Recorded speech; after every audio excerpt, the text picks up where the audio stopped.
Yes. What's happening, everybody? Welcome to the last Ask Weezy of 2022, everybody. This is the last one. We're done. We're done. There's only one more UFC card left in the year. We've already broken it down on Just the Tip. We've already broken it down on Stat Diggers. We've already given you all the time prop ideas on probability.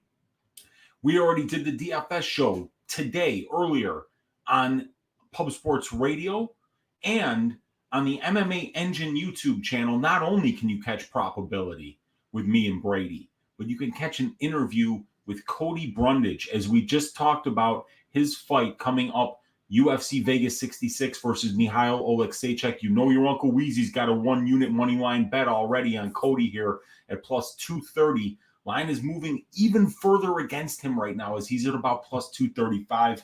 I would like to just personally say thank you for Cody coming on the channel, talking about the fight that he is about to have with Oleksiejczuk.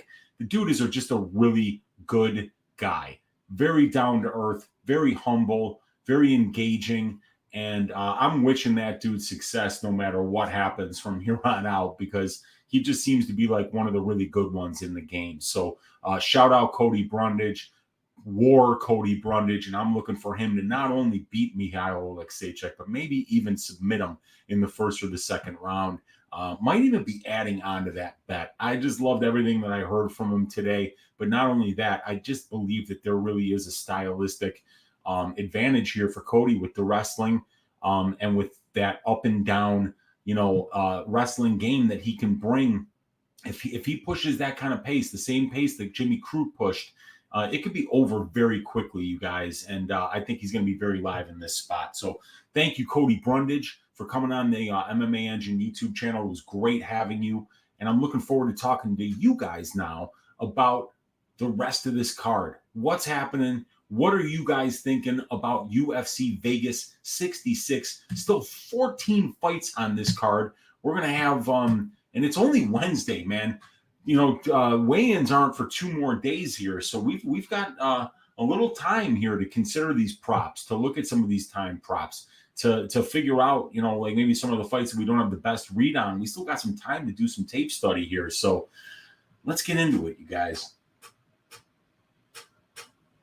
That beer tastes so good, you guys. Let me just, before we go, it's been a long year, man. Content creation at the level that me and Brady are doing it at, especially Brady. Brady does more than I do, which it sounds ridiculous to me, because I'm doing shows 4 days a week, every week, actually more like 5.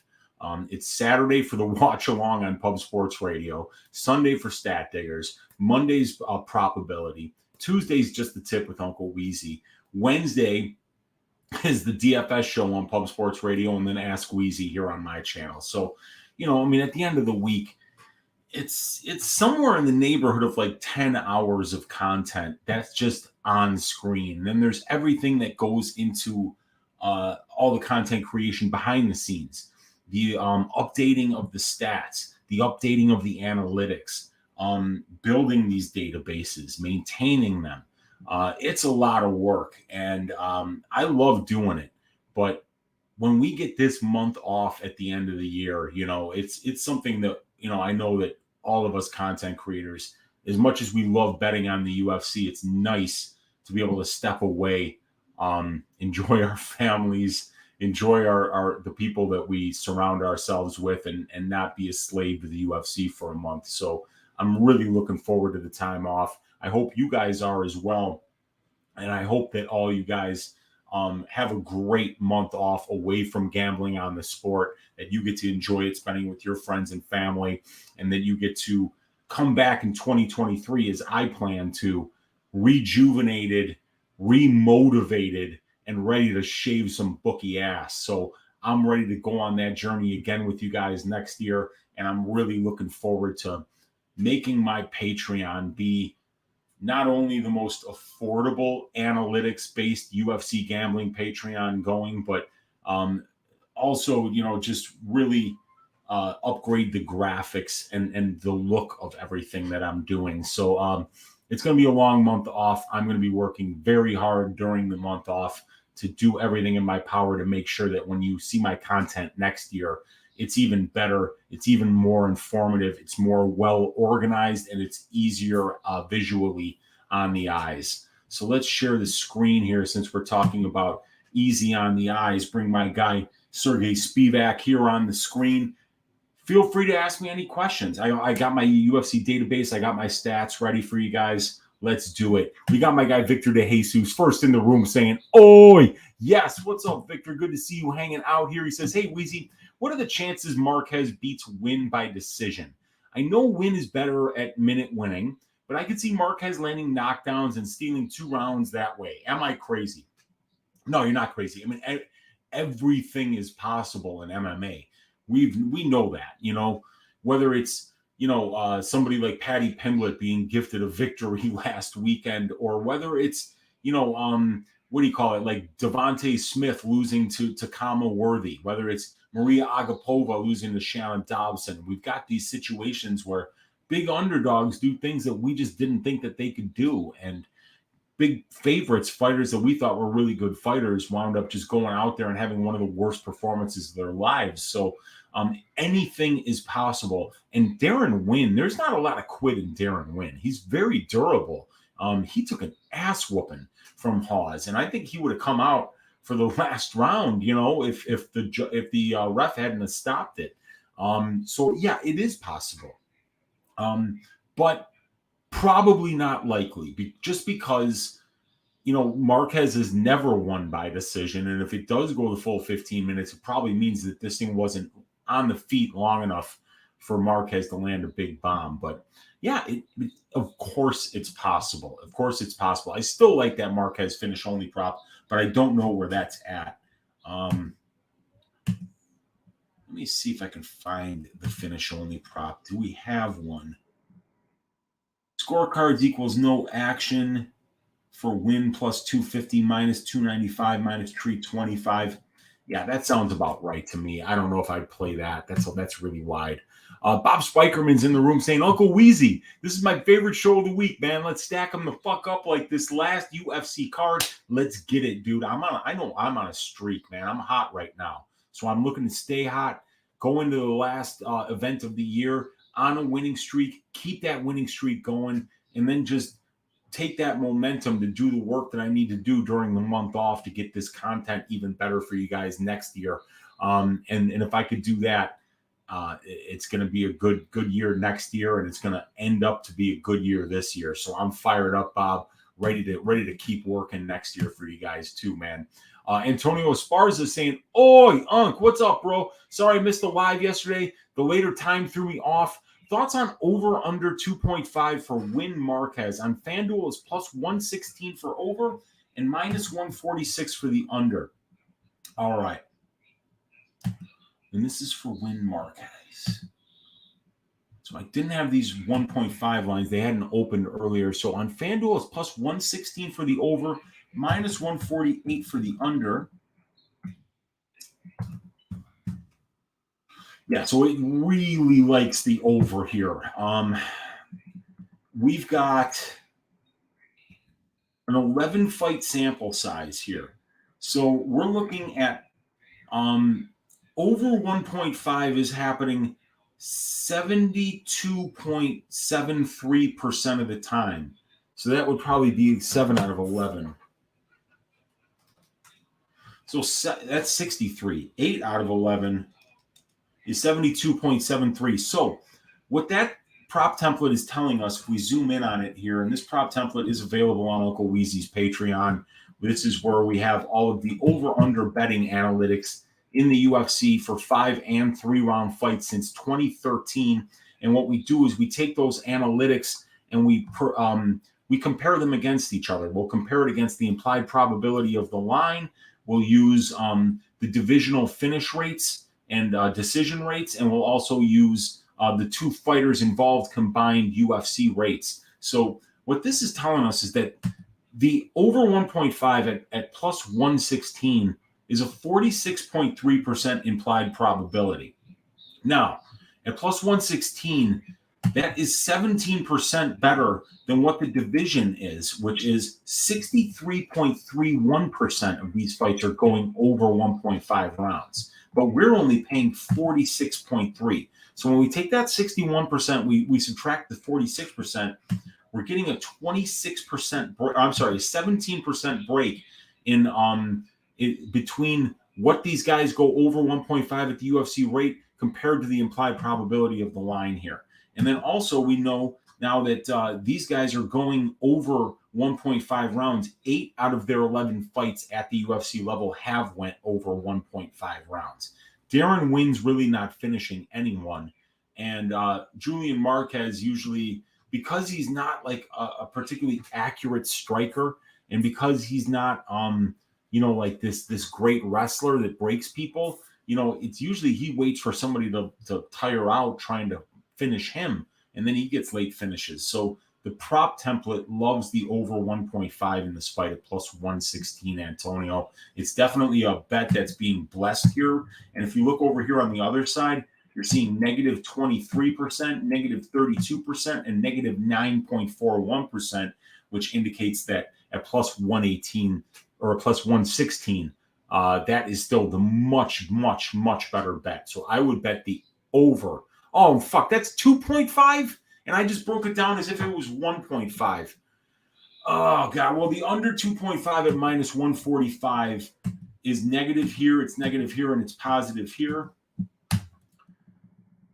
And the over 2.5, it likes the over 2.5 a little bit more, but there's no value right now at that current pricing on either side, really, Antonio, for the 2.5, because I could see Marquez getting a third round finish. I think that's where he finishes him if he does. But either way, it's not a bet that I'm liking either side of, but the prop template analytics-wise prefers the over to the under, the over 2.5.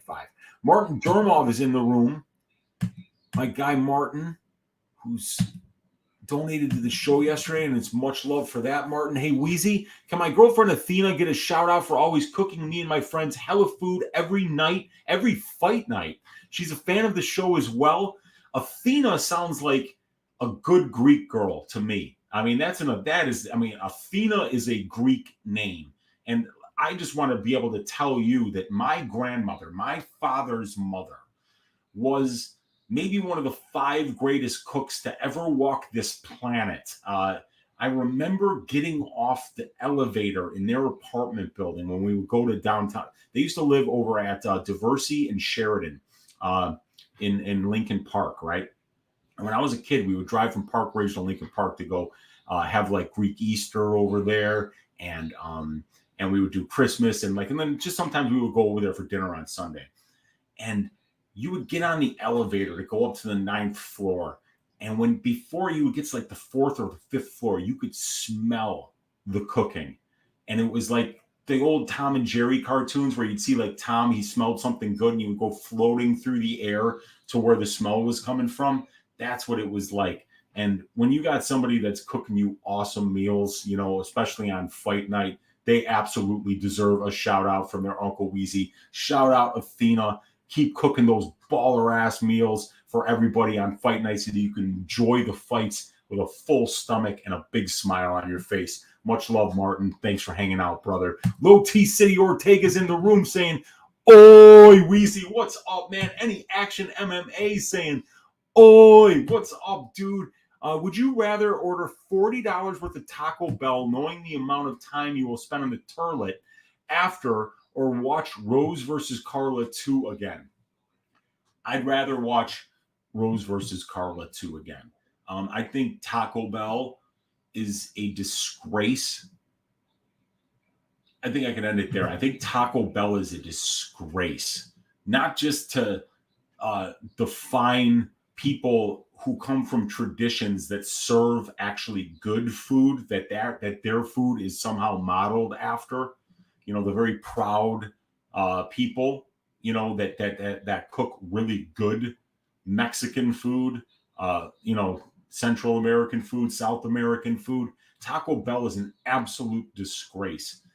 But yeah, because I would enjoy Pat Barry's between rounds coaching for it would be worth watching the 5 minutes of nobody engaging at all to hear Pat Barry coach up Rose between rounds and me think like, who would voluntarily ever let Pat Barry in their corner? That guy's wild, dude. He's crazy. But I would definitely rather watch Rose versus Carla too. That's I could not do Taco Bell. No chance at all. Any Action MMA. Thank you for hanging out, brother. Good to see you though.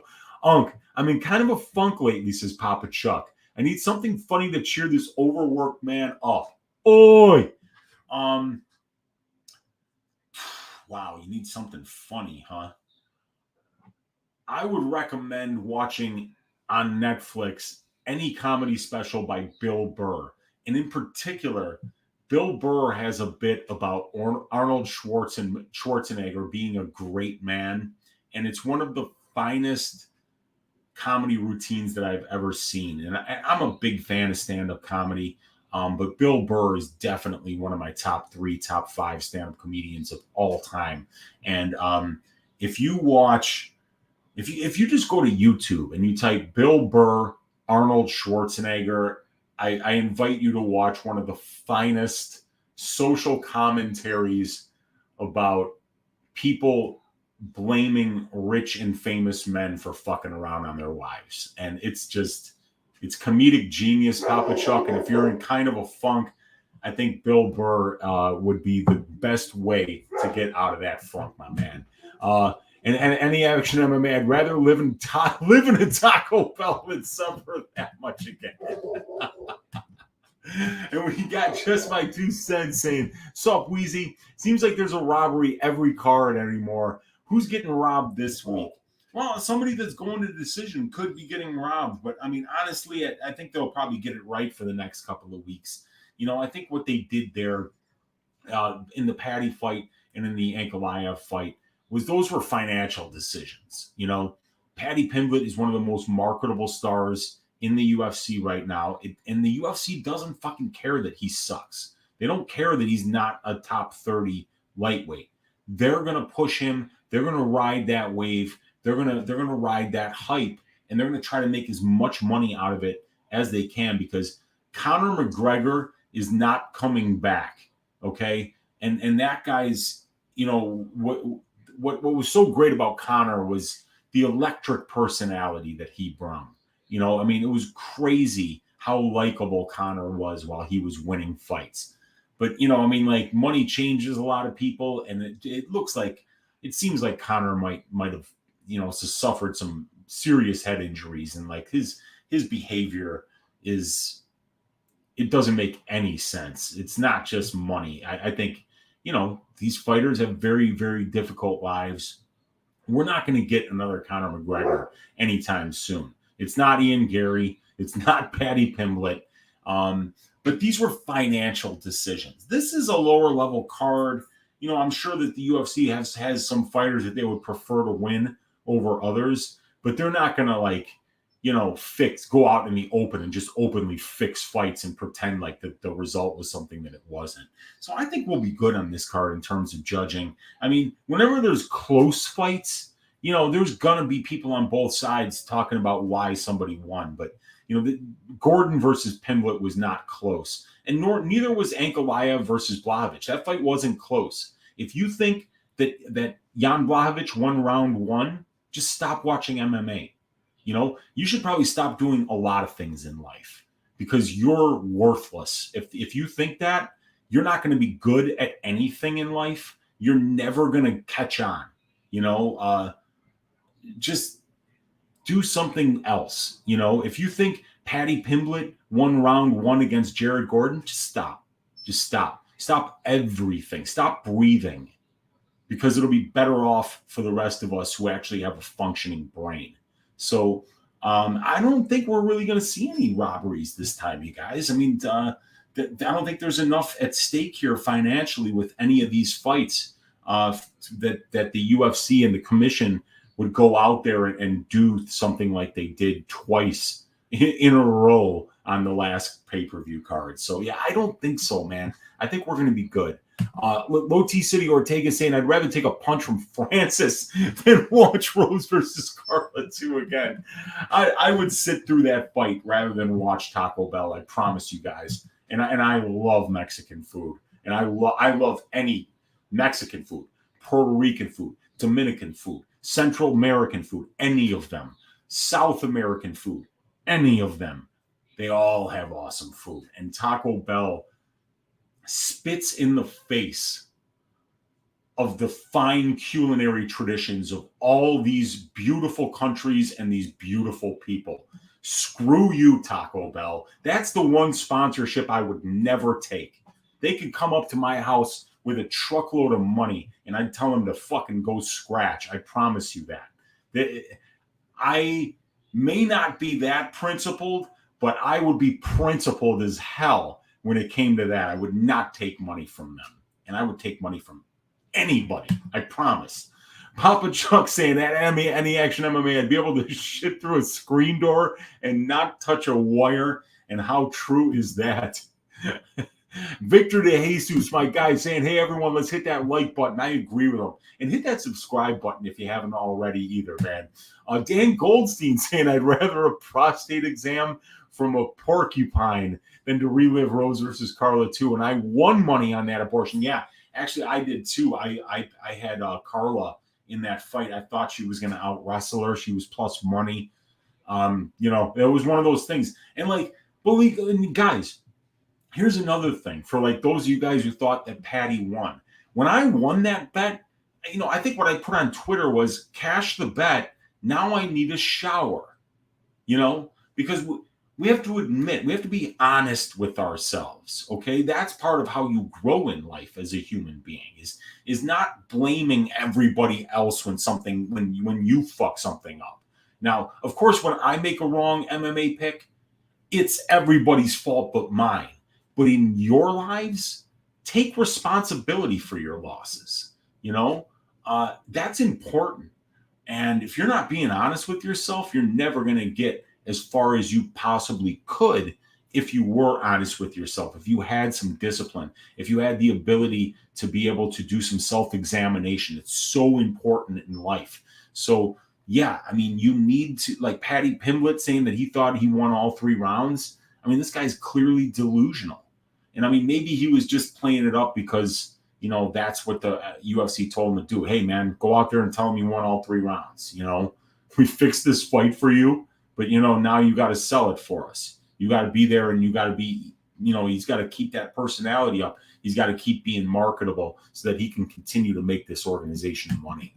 And then that was me saying I just finished cooking dinner, going live at 10:15. And my guy Jazz, JSJ23, ring a ding ding, everybody. A huge donation from my guy Jazz saying, congrats on another big year, Weezy. Happy holidays. Let's get after it again in January. Here's to an even better 2023 for you and everybody in the chat. God bless. God bless you too, my brother. I appreciate you. You've been here since day one, supporting the show, supporting the content. And I really appreciate all of you guys that do that. And here's to you. And speaking of a big year, I had a good year, you guys, because I started tracking bets at the end of last year when I started doing content. And you could see my stats when you go to my profile on Bet MMA Tips / Uncle Weezy. You see here that we're kind of going around even, and then bam, I got served. Dude, I lost 4 out of 5 events. It was down almost 20 units. And at the end of last year, you can go to view handicapper stats here on Bet MMA Tips. And here you can see all my results for the year so far. But you can see 2021, I tracked up maybe about a third of the year, and I bet 101 units, and I lost 16.1 units for a negative 16% ROI, a negative 27% ROI on my straight bets, and a 44%, I won 8 out of 10 events. Is that what it was?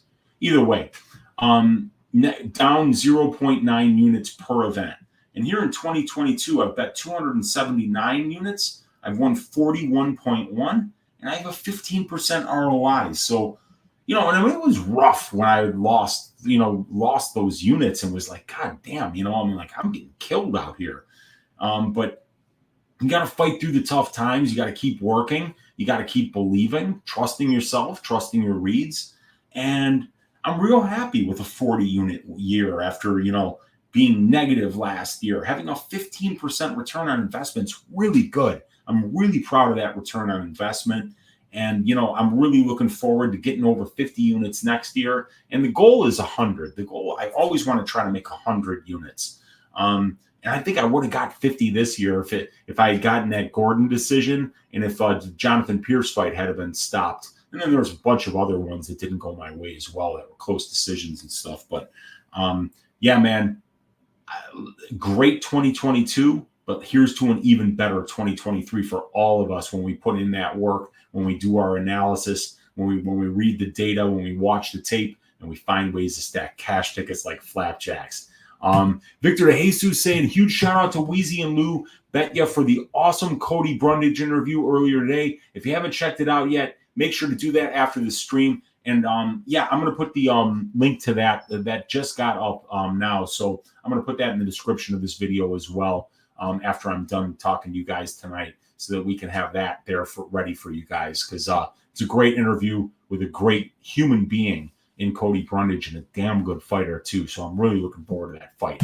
JSJ saying, appreciate the heads up, Victor. Didn't see that. Yep. MMA Engine channel. Low T City Ortega saying, no rush, Unc. Enjoy that dinner. I scarfed it down, man. It was good. Randy Fowler saying, Weezy, why can't they just get electric scales for the weigh-ins? That's a good question. I think that maybe it might be an accuracy issue, to be honest with you. Maybe that guy that sits there and weighs people in, he's probably somebody's cousin, and he probably gets paid $14,000 for one day to sit there and weigh people in. So it's part of that corruption that goes along with being a member of the Nevada State Athletic Commission. That's probably somebody's cousin, just like in the movie Casino, where you got the guy, the idiot, that lets the jackpot hit twice on the slot machine, and Ace Rothstein's over there bitching him out, saying, what are you, stupid? He fires him. And then he finds out that his, uncle is one of the gaming commission guys, and he winds up ruining his career for firing his idiot nephew. Probably that's the case. Somebody's got to pay that guy to sit there and weigh people in when you could just have a digital scale to do it instead. That's the best answer that I can come up with, Randy. And as sad as it is to say, I think I might be right about that. I think that most of our jobs that we all have in our lives right now, we'd trade places with that dude in a second. Because I bet he's got a baller ass house and a ton of cash. And I don't. I don't have either of those things. My guy Ben Katie in the room saying, Uncle Weezy, thanks for all the hard work, amazing content, and hilarious story times this year. Enjoy your holidays and see you next year. I appreciate that, Ben. Thank you for hanging out here. Thanks for supporting the channel. Thanks for watching. Thanks for hitting that thumbs up. Thanks for supporting your Uncle Weezy and listening, man. Because otherwise I'd just be talking to the wind here. So appreciate you, Ben. Happy holidays to you and yours. Weezy thoughts on Saeed versus Saeed, no distance. Okay, let's look at the prop template for that one right now. We've got fight doesn't go to decision at plus 120.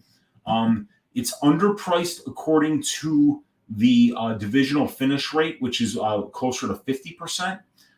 It's underpriced because these guys' fights finish inside the distance 50% of the time at the UFC level, and we're only paying 45% here. And these guys finish at 50%. The division finishes at 49%. So the analytics like the fight doesn't go side more. As we can see that at minus 135, the fight is overpriced in all three of those metrics. When at plus 120, it's underpriced in all three. And both of these guys are good finishers, right? We've got Saeed has got a 50% finish rate. Saeed has got a 70% finish rate. And combined, they're finishing in 57% of their wins. But they're finishing at a 57% win rate also at the UFC level. we don't see a lot of these guys, either of these guys, getting finished often. In 4 combined losses, only 1 finish inside the distance. But I could see Said Nurmagomedov getting a finish. He's got a very good submission game, and he throws a lot of spinning shit that if you don't see it coming, it could spark you. So, I think that the Said, no, if you made me bet fight goes or fight doesn't go, according to where this line is priced right now, I would bet fight doesn't go. Antonio Esparza saying, Unc, what did you make for dinner? So I made some pork chops with some rice, and then we put in the rice some lacinato kale, a little bit of garlic, and some chopped up dates. And then we made a rosemary, like a little bit of a cream cheese and butter a sauce to put over that pork chop and on the rice. So it was quite good, man. It was quite good. And but it was one of those like meals, like we get this Green Chef thing, and we cook them at home. So I made tonight's, but like it said it would take 30 minutes. It took me like 55 minutes, man.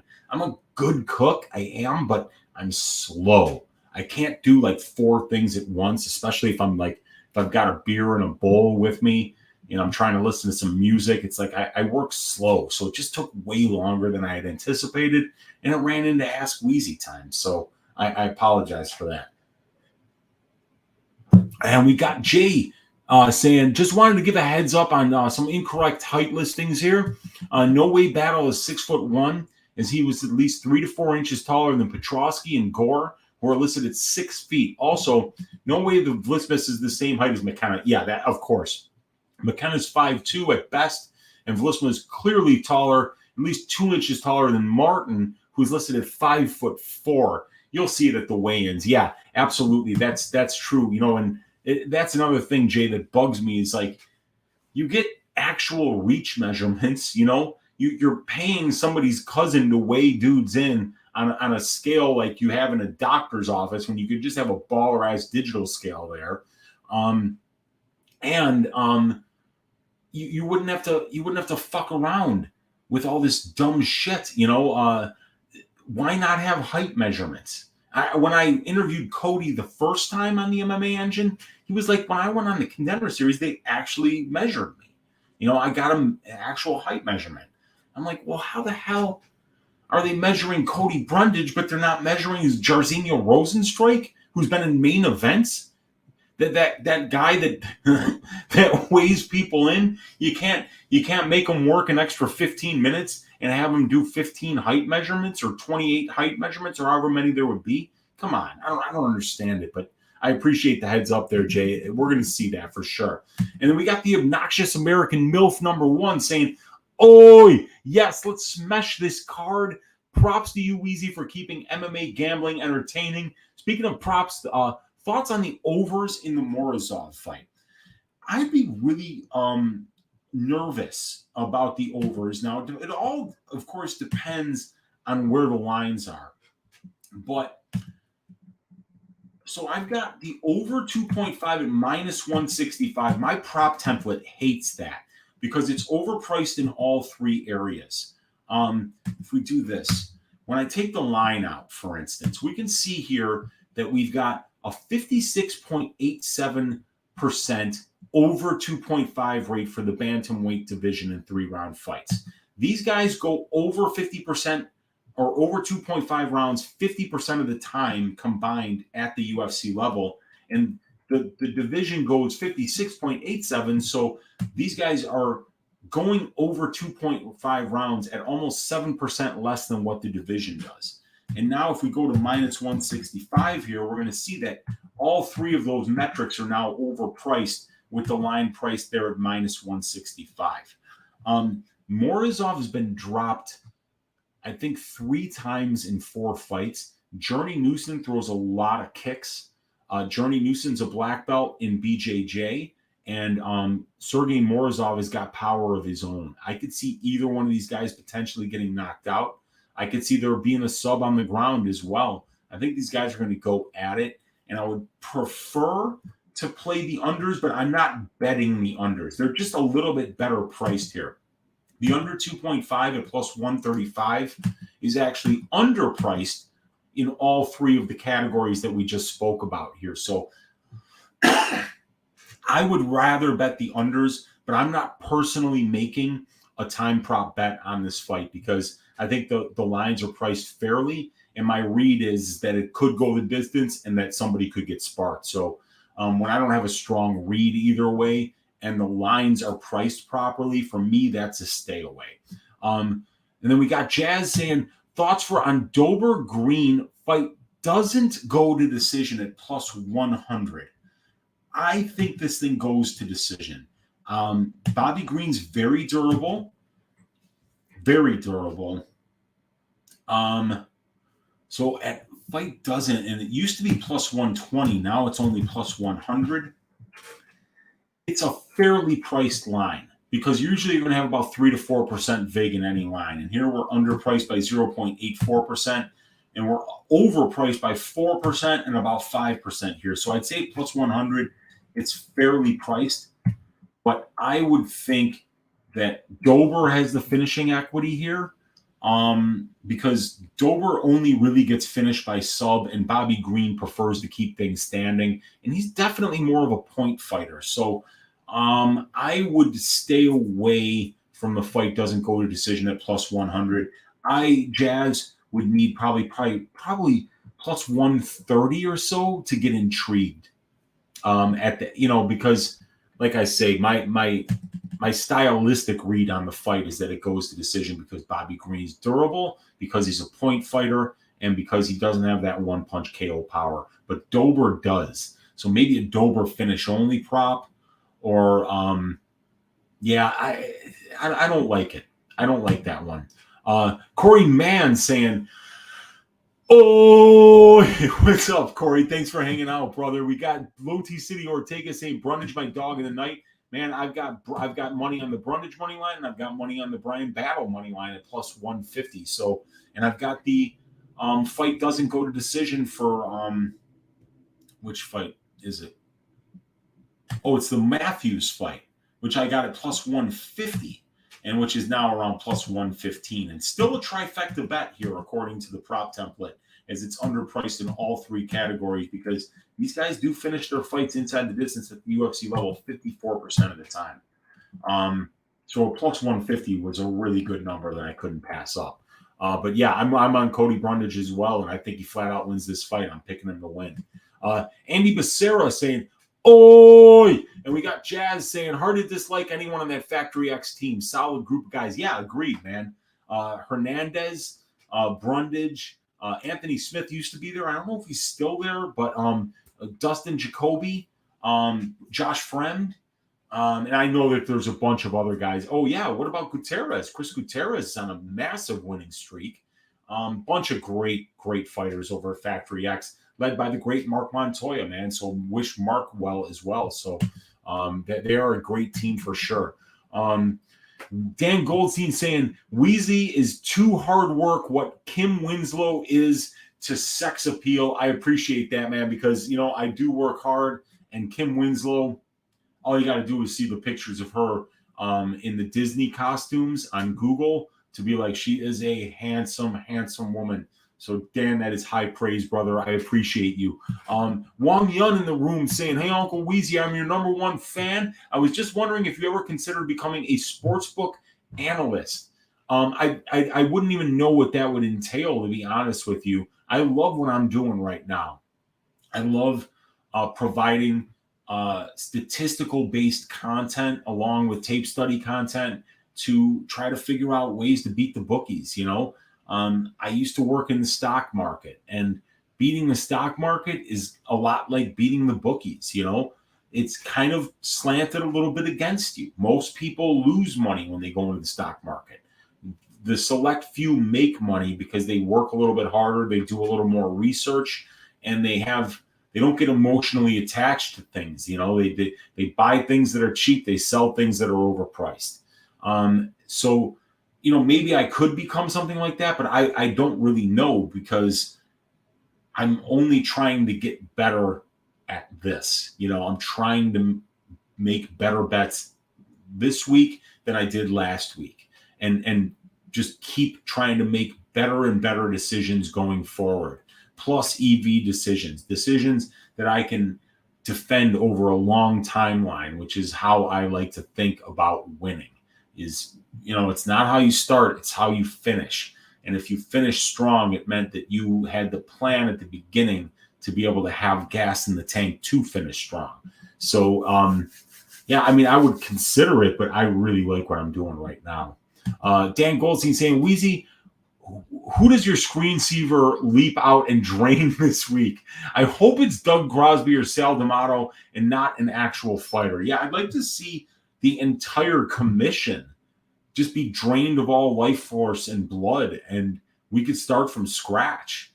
And maybe, we could storm the hallways and be like, yeah, we're not going to have some, white shoe boy appoint all of his friends. We're going to actually have people who, we talked about this with Cody Brundage today, and he said that he would like to see there be 5 judges judging fights, and that 2 of those 5 judges should be people who have actually fought in the organization before, so that they, that you're getting judging from an actual fighter. I thought that was a really good idea. One of my ideas is that you have a certain amount of judges there every day, right? Like, it's not the same 3 judges judging every fight. But what I think it is like, a lot of people talk about how these judges are incompetent. And I don't think it's incompetence. I don't think you have to be fucking smart to know who won a fight. I mean, yes, there are close fights, right? And there are going to be arguments on both sides. But when it's clear that somebody won a fight, you don't need to have taken a fucking class to know who won the fight. It's a goddamn fight. If you're not a moron, you know who won a fight. And you don't need to sit in a goddamn class and have Adelaide Bird and Sal D'Amato preach to you about, damage first and then this and then this. You know who won the fight. So I'd like to see all those people lose their jobs. Frankly, I'd like to see the commission lose their license, and then we could just start another commission and say, look, this is us fans of the sport are gonna take it out of your guys' hands, and we're not gonna let you fix fights. Plain and simple. And there's gonna be accountability for judging. If you come up with one of these ridiculous scorecards like we've seen over the last couple of years, like while I've been doing this, you just don't have to really investigate that much. If you scored round 1 for Paddy Pimblett against Jared Gordon, you lose your license. I mean, you couldn't. That's like missing 2 + 2 on a math test. You can't fuck that up. If that should be a rule. Like, go in there and you make me a cup of coffee. That would be the first thing. Because if you could fuck up a cup of coffee, I don't want you judging my fights. So go make me a cup of coffee. And if you don't fuck that up, then maybe we can talk about you sitting in that chair and judging some fights. But like, would you let Sal D'Amato make you a cup of coffee? Would you let Adelaide Bird make you a cup of coffee? I'd be afraid that they'd fuck it up. Even if I was in their house, I'd say, no, you sit down. I got this. I'll make the coffee. Because I'm particular about my coffee. I like coffee. And I don't want morons fucking up coffee and then serving it to me, because I deserve better than that. I work hard enough that I shouldn't have to drink shit coffee made by morons. So don't fuck up a cup of coffee. That's the first step. Then we can go from there, man. God damn. I don't know how we're going to fix this, man. And then we got Sasanko in the room saying, is Brundage the dog of the night, Uncle Weezy? I see it as great value. It is absolutely my dog of the night. And don't get it twisted, though. This guy, Oleg Sejcik, is fucking good, you guys. And he's got a style that I really like. He's not grappling heavy, but it's pressure, it's pace, it's volume. This guy does not take backward steps. And it's a very difficult style to deal with. And if you're if your plan is to not meet that dude in the middle and to back up and to avoid it, you're going to get tired out running backwards, because it's harder to run backwards than it is to walk forwards. And that's what Oleksiejczuk makes you do. But when we talked about the stylistic components of this matchup, I get the impression that Cody knows exactly what he's dealing with, that Cody knows that he's not going to be able to skirt around the outside of the cage and pick apart Mikhail Oleksiejczuk from distance. He knows he's got to pressure him. He knows he needs to meet him in the middle. He knows he needs to wrestle until Cody is exhausted. And once Cody's exhausted, it probably means Mikhail's dead. And that's the game plan for Cody Brundage. And if he pushes that type of game plan and he starts wrestling 5 seconds into that fight, not unlike Jimmy Crute did against Mikhail Oleksiejczuk, I think that Cody could have the same result that Crute did and get a first-round submission or an early second-round submission by just breaking Mikhail and saying, I'm not going to let you pressure me. I'm going to be pressuring you with my wrestling, and you're going to have to react to my pressure. And if he does that, he's going to do very well in this fight. He's going to look way better than plus 230. I'll tell you that right now. My guy Lamar Lockett, ring a ding, ding. $3 super sticker for his Uncle Weezy, keeping the lights on here in Uncle Weezy's studio. I appreciate you, Lamar. Thank you for hanging out here with us. Let me know if you got any questions for your Uncle Weezy. Just my 2 cents saying, sup Wong Yun. We got Jeff Truesdale saying Marquez finish only, minus 300 DraftKings. That's bettable. That's bettable. Duran Wynn is not a finisher, and Julian Marquez is stupid durable. So I think that's bettable there. I could bless that. I could even see that being a max bet, to be honest with you. Donkey G saying, what do you think about Cannonier finish only money line? I like it. I like it. If we go here to the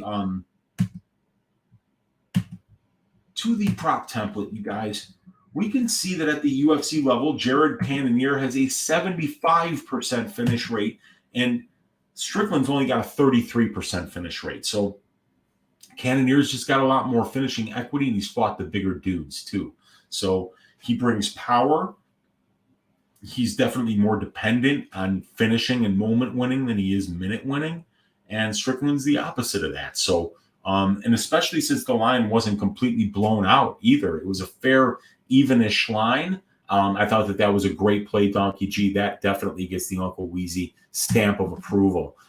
Sigma Trillionaire Gus saying, ready to knock the last card of the year out of the park with Uncle Weezy's greasy four-legger. Stack them up. Yeah, we hit that greasy four-legger last weekend. Almost, it would have been better than plus 1,000, but the Ankalaev fight was called a draw by corrupt judges, and we wound up cashing 3 out of the 4 legs, pushing on the last. So I think because the Ankalaev was the widest line by far of the 4, I think we still hit plus 800 or better. So yeah, and even though this is the last like official show of the year, I'm going to go live tomorrow at some point and give you guys my greasy 4-legger. I think I've got like 2 legs that I like for it. I've just got to figure out how I'm going to complete this thing. But I appreciate you, Gus. Thanks for hanging out, man. Lamar Lockett saying, what fights do you think can end by sub? All right, so I like Brundage Oleksiejczuk potentially to end by sub. Where is Newson? Probably not.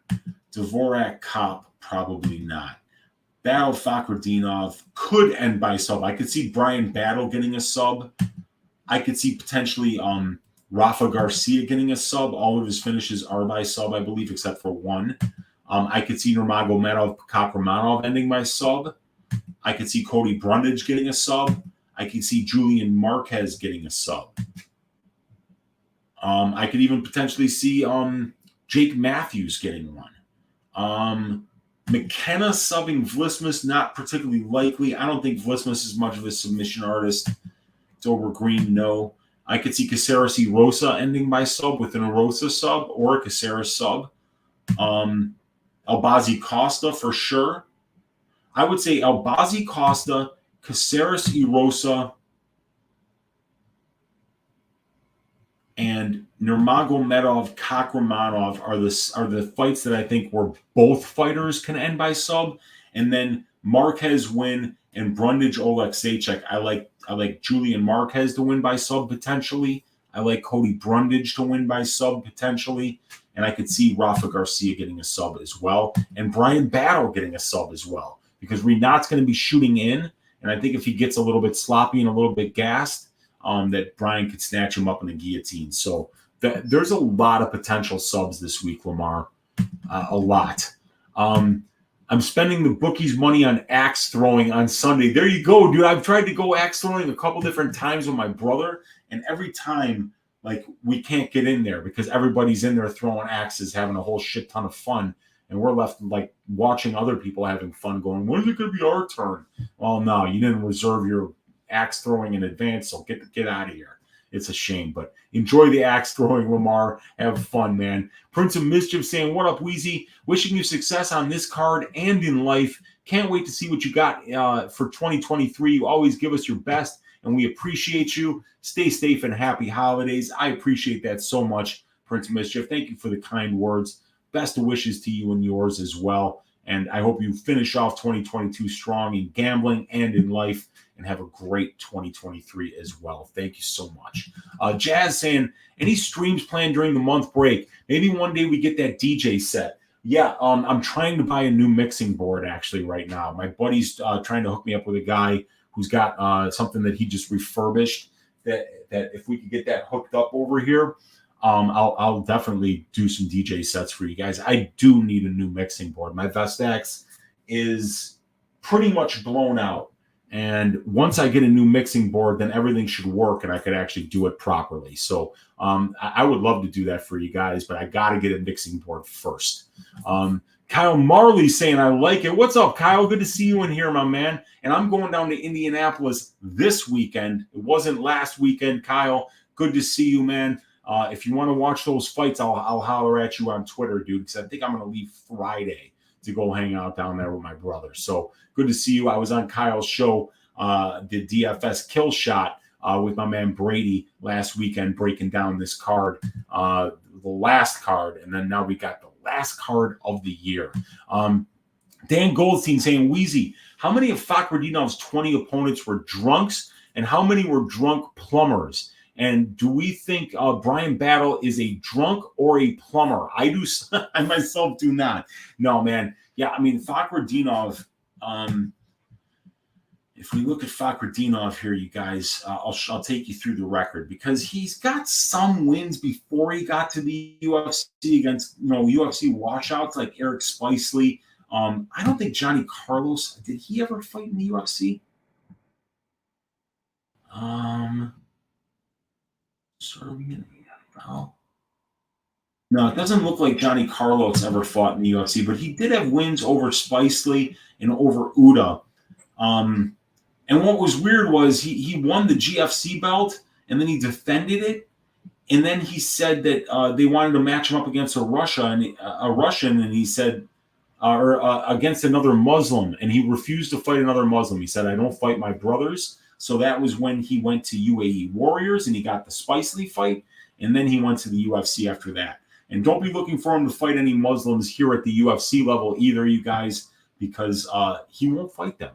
But he will be happy to kick some Brazilian ass, some American ass, whatever kind of ass, as long as it's not Muslim ass. So this guy has beaten Mihalidis, who I just don't have the highest opinion of, Spicely, who I have a very low opinion of, Alberto Uda, whose only losses up to that point were UFC losses, Johnny Carlos, and then it's, he's in battle on Volga, 3-3 Migovic, 1-1 Shabalov, 0-0 Mamedov, 0-0 Oliver, 1-1 Kaldar, somebody named Agayev, 10-8 Gunic, 0-0 Yoldashev, 2-1 Akhmedov, 0-1 Ilyan, 1-2 Batau. He lost to somebody named Igor Svirid back in 2014, and then you could see 2013. And it's just I don't know what number one martial arts club is. I don't know what Fight Stars is. I don't know what Legacy of Sparta is. ROD. He did have a fight in WEF. Octagon Fighting Sensation, Battle for Samara, Battle on Volga, then GFC, then UAE Warriors. So he's beating. He's doing what he has to do. He's beating these guys. He should beat Spicely. He should beat Uda. He should beat Mihalidis. But Brian Battle's so much better than all those guys, and he's young and he's hungry and he's getting better. And he's well-rounded, so I think it's going to be a very interesting fight. But I've got the bet on Battle, but Fakhretdinov is a very good wrestler, and that is the best base for MMA, and it's the best way to easily win minutes and not absorb damage. So Fakhretdinov is obviously live. I don't think he's finishing Brian Battle. If I was on that Fakhretdinov side, I'd bring that juice down by betting him to win by decision, because you can't finish Andreas Mihalidis. All of Mihalidis' losses, 5 losses before the Rinat fight, were all finishes. Every single one of them. Guy's got 1 round of gas, and Rinat couldn't even finish him. So I'm on Battle. I'm on that Battle side. Prince of Mischief saying, month off content idea number 1. Go over all your 2022 bets and do a review. Good, bad bets, regrets, value on the line, etc. Absolutely. Yeah, that's something I am going to do as well. Probably late next week or something like that, after I get started on the projects that I need to run. But yeah, I definitely want to do a year in review, because that's something that will have a little bit longer of a shelf life. And I could talk about the lessons that I learned in gambling and what I attribute my success to. So that would be a great idea. And Kyle Marley saying, haha, damn, had me sold at 17%. Yeah, there you go. Dab Father saying, Weezy in chat, what up? Last card of the year. And let's end in the green. Let's do it, man. I definitely want to end this year on a winning note. Daz Files saying that he's got the cash signs going here. Let's get it, man. And then we got Lucas Olzawi saying, yes, story time about good food, man. Yeah, dude, I'll tell you something. The Greeks, the Danes, any Europeans that, because that's where my stock is from, that family time, dinner time is something that, when it's family and dinner, and I know it's not just Europeans, obviously, this is all cultures. Dinner time is so important, and good food brings people together, man. And good food brings happy people together, and you want to be hanging out with happy people. JSJ saying, another idea, a guide on what to look for in a matchup and avoid common mistakes bettors make. That's a really good idea too. Lucas Alzawi licking his lips over there. Fuck Taco Bell says, yeah, I agree with you, man. Go watch Bill Burr chew out Philly, the greatest ever. That was hilarious. Yes, he just ripped on Philly for oh my God, 5, and it was in Philly. He's getting booed the entire time, and he's just tearing him a new one. It was hilarious, dude. JSJ saying, top 5 stand-up comedians. Okay, so one of my very first favorite stand-up comedian when I was back in high school was Dennis Miller, who used to do the news on Saturday Night Live, back when Saturday Night Live was funny. I know it sounds stupid to say that, but that show was actually funny, but most of you guys aren't old enough to remember it. If you watch Saturday Night Live now, I feel sorry for you, because as somebody who likes their comedy funny, those people are not funny. They're bad, very, very bad. So Dennis Miller would be in that list of top 5. Dave Chappelle would be in that list of top 5. Tom Segura probably would be in that list. Bill Burr, obviously. Oh, God.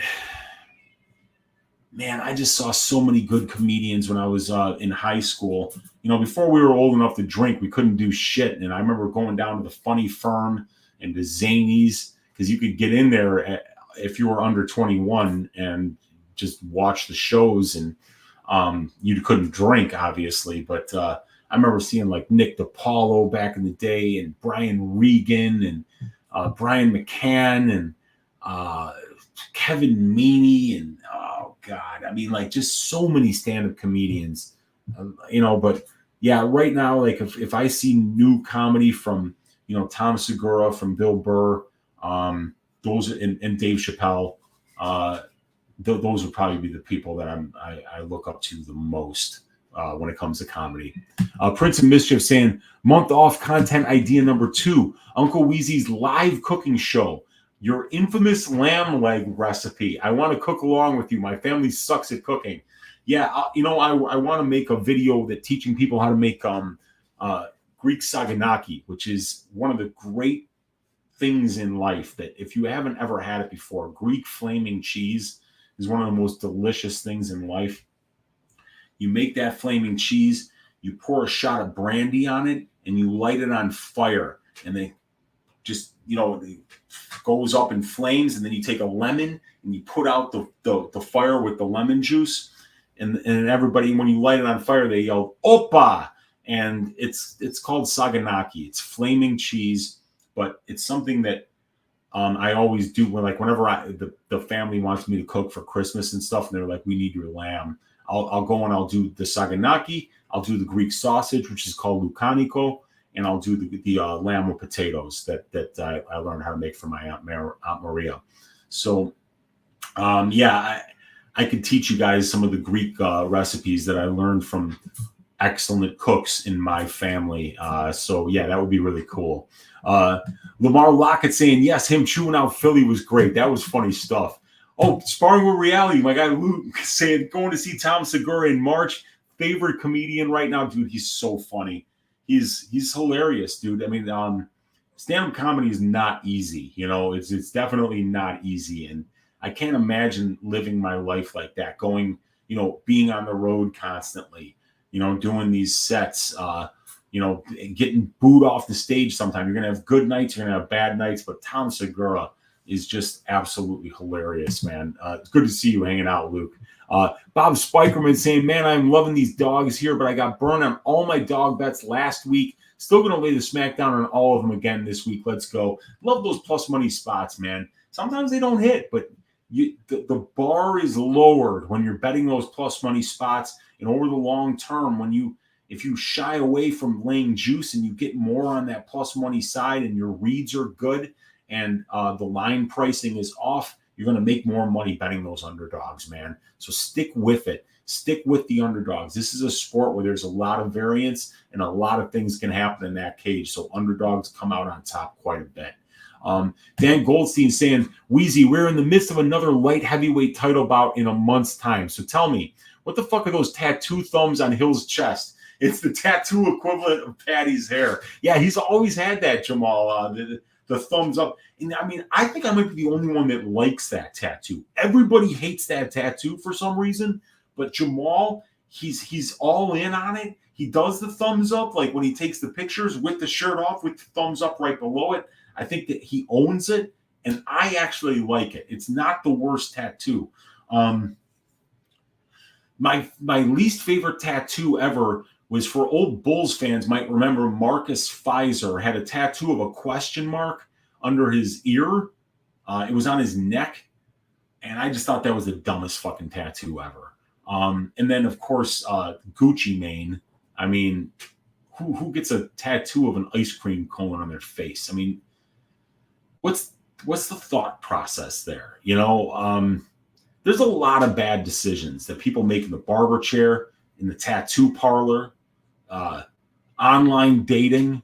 We can make bad decisions in a multitude of different ways, but I think part of life is, admitting when you do make those bad decisions and trying to grow from them instead of trying to blame everybody else. But once again, I have to give the public service announcement. When I lose a bet, it's not my fault. It's everybody else's fault. But all of yous guys would be good to do that self-examination. I like it. I like it, Dan. I like the thumbs up tattoo, man. I don't know. I might be the only one. Low T City Ortega saying Conor literally is just at a point where he does whatever the fuck he wants. Yeah, man. And it's just a terrible look, dude. Dan Goldstein saying Big Money Moicano is the next Conor McGregor. He already speaks better English. Dude, yeah, I hope he is. Because I'm a fan of Moicano in the cage. And I think that's the most important thing of all. It's like a lot of people don't like Colby's shtick, but like you can't deny what that dude does in the cage, man. I mean, like the conditioning, the pace, the pressure, the wrestling, it's very hard to deal with. There are very few people that can get in a cage with Colby Covington and last under that kind of pressure. It's very difficult.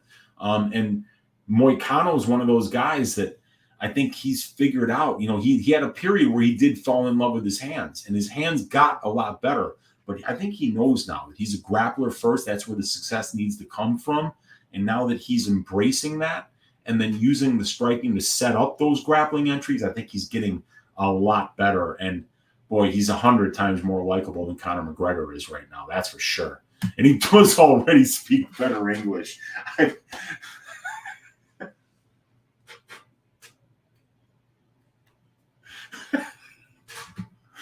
Oh, my guy Luke said, I got fired up about decisions, but the reality is nothing will change until the commission or the UFC cares. Absolutely, yeah. There's no overall oversight. Our opinions don't matter, and that is unfortunate, Luke, but you're absolutely right. And we as gamblers can't overthink these decisions. They're just corrupt decisions. And you can't start saying, well, the Duran Win fight, I think Duran wins by decision, so I'm going to bet it at plus 400. But what if he gets fucked? You can't think like that, you guys. This wasn't about damage. It was just a fixed fight. And the commission fixed it in broad daylight. There's going to be no oversight about it. Nothing's going to happen to the people that are on the commission. And who is it? It's people's relatives. Of course it is. I mean, one of them is Big John McCarthy's son. And he's fucked up major judging decisions before. I mean, he's Big John's son, head the size of an Easter Island statue and a very small brain inside of it, Ron McCarthy has. And he's another guy, 29-28 Pimblett. All right, but these guys are corrupt. They're not stupid. They're just not stupid. If somebody came to you with a big bag of money, and they told you, hey, just say that Pimblett won the fight, and I promise that there will be no consequences, and you're just going to get this big stack of cash that you could do whatever the fuck you want with. You'd be kind of stupid to walk away from that, wouldn't you? I mean, people don't join the Nevada State Boxing Commission or the Nevada State Athletic Commission because they have integrity. Okay? They do it because it's a fucking connected job where you make a shit ton of money to not work and go to awesome events and sit cage side. There are no interviews for these jobs, okay? They appoint people that are going to do what the people in charge tell them to do. And even better if it's somebody's cousin. Even better if it's somebody's son. Even better if it's somebody's relative. Because if it's a relative of the White Shoe Boys, then those White Shoe Boys, the very first thing that they learn how to do from a very young age is keep their fucking mouths shut and not rat on their friends. The two greatest things in life, I will remind you. So yeah, I mean, you're spot on, Luke, and nothing is going to change. Prince of Mischief saying, month off content number 3, Uncle Weezy roasts bad movies. A movie review, Uncle Weezy style. That's not a bad idea, man. I mean, I couldn't monetize it because I'd get sued for showing the movie on my channel, but that's a good idea, Prince of Mischief. I'm gonna write that. Hang on just a second. I got a pen here. Roast bad movies. Okay. It's on the list, you guys. It's on the list. Yeah, Weezy, I agree. The Patty fight was a clear robbery. It was the polar opposite of that fair and square Johnny Parsons decision. I hated the Johnny Parsons decision too, obviously, but I had a bet on Solomon Renfro that night. Yeah, I thought Renfro won. He dropped Parsons a couple of times, almost finished him, I think, in the first round. But yeah, I mean, the last 2 rounds were close. But yeah, I mean, thanks for bringing that one up. I had forgotten about that one, Dan. So just my 2 cents. We got Shadow saying Jared Cannonier is my most confident pick this Saturday. Am I imagining things? Strickland's striking is absolutely dog water. Poor fight IQ, and his wrestling is all right. I bet Jared finishes him. It's a 5-round fight, so there's definitely a possibility for a finish on either side. But it's going to be interesting to see how Jared deals with the pressure of Sean. Pressure is very important, and Sean does it very well. He keeps his hands high. He walks forward. He jabs, and the guy doesn't really train as much as he does just spar. So Sean's going to be fucking ready to go. I think it's going to be a great, great scrap. I don't have an opinion really either side. I think the line is exactly where it should be. I think this should be a pick'em. It is a pick'em. I think these guys are incredibly well matched. I think it's going to be almost all striking, and I think either one of these guys can win. Antonio Esparza saying, does this Strickland Cannonier fight go the distance? It's even odds. Also, I think Strickland has severe CTE the way he talks. I mean, well, he's been fighting for a long time, Strickland's fight going the distance. So if we look here, we've got the line -105 for fight doesn't go to decision. That's 8% better than what these fights finishing inside the distance for middleweights in 5-round fights. They're finishing 59.32% of the time. And we're only paying 51% here. So the prop template likes violence there. And it's a 5-round fight. So these other analytics are based on 3-round fights. But these guys have finished their fights inside the distance 14 of 30 times at the UFC level. Strickland, a much lower finish rate than Cannonier. 40% of their losses are inside the distance, 50% of their wins. I think this line is priced right where it should be. Yeah, you might be right about Strickland too with the CTE, but I think a lot of these guys have it. It's a shame. Jared leg kicks the shiz out of Strickland this weekend. Don't at me. I mean, he's gonna kick those legs for sure. Someone needs to explain to me why Alex Morono gets $50K when he gets knocked the fuck out, but not Jared Gordon. I know, man. It's poor Jared Gordon, dude. They really did Jared dirty, man. So fucking dirty. It's unbelievable, And then Patty going out there and saying that he thought he won all 3 rounds is just, it's insulting. It's getting me fired up, Luke. I'm fired up. JSJ saying Sean Strickland is a stylistic dream for Cannonier. Yeah, nobody, Cannonier's not going to get wrestled here, man. Bob Spikerman's ring-a-ding-ding. Hit that dono for Weezy. Thank you for everything, man. Appreciate you, Bob. Thank you for always supporting the show, being here, talking fights with us, being a member of the crew, the best MMA audience out there on YouTube. I appreciate each and every one of you. Thank you so much for the donation, Bob. Prince of Mischief saying, month off content idea number 4. Uncle Weezy rates every UFC 2022 pay-per-view posters. 1 out of 10 gymnastics score. That's not a bad idea either, man. Anon saying, who is he going with, Strickland or Jared? I'm picking Strickland to win, but I'm not betting that fight. I don't have a good read on it. I think it could easily go either way. Wang Yun saying, Uncle Weezy, best predictor, I believe. I appreciate that you believe in me, Wang Yun. I believe in myself, but there's a lot of great ones out there, man. We got one of them right with us right now in Luke Lampy out sparring with Reality Betting, one of the guys that's been profitable for something like 4 consecutive years. Lucrative MMA just posted his results on Twitter earlier today. Dude's making crazy money. Dan Levy, best fight picks, 25% return on investment this year. Brandon Olivas made $1 million in one day on DraftKings on BKFC.